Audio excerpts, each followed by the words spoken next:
pianola is a self-playing piano. Pianos are difficult things to play, and to automate them is even more difficult.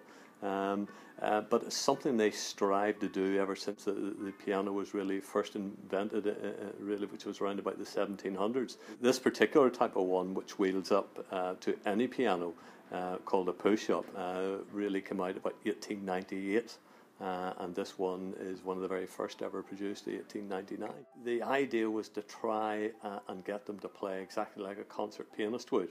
And in 1914, the Aeolian Company of America patented this particular type of what's called a duo art, a reproducing piano.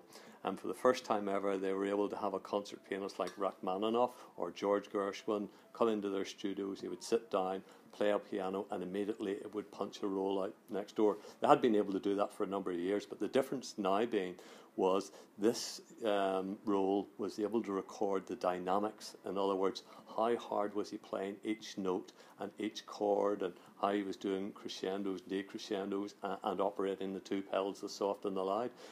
And it encoded this onto the roll using binary notation, which we associate with computers today. So for the first time ever, you were able to buy a roll and take Rachmaninoff home with you.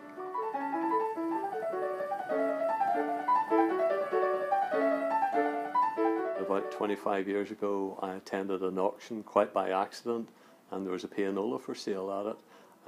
And the price came right down to £40, and the auctioneer said, "Somebody give me £40 for this," and I said, "I will."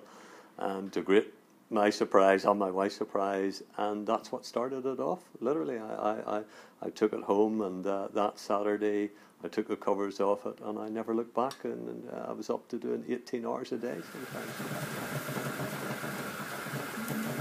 I quite liked the idea of being able to make one of these push-ups, which actually plays the keys of the piano, play these very special rolls from the 1914s by like Rachmaninoff or Vladimir Horowitz or Rudolf Ganz, and I set about doing that, and I was told it's an impossible task, you can't do it, and don't waste your time. But I did waste my time, and it took 13 years, but I've been able to do that. So this is the whole idea about the concert. It means for the first time ever, I can take this out to any piano I wish, be it a humble upright, be it a 14-foot concert grand, and it will play these special rolls.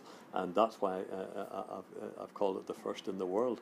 So you'll actually be able to hear Rachmaninoff and George Gershwin, amongst others, play their own works in front of you on a normal grand piano.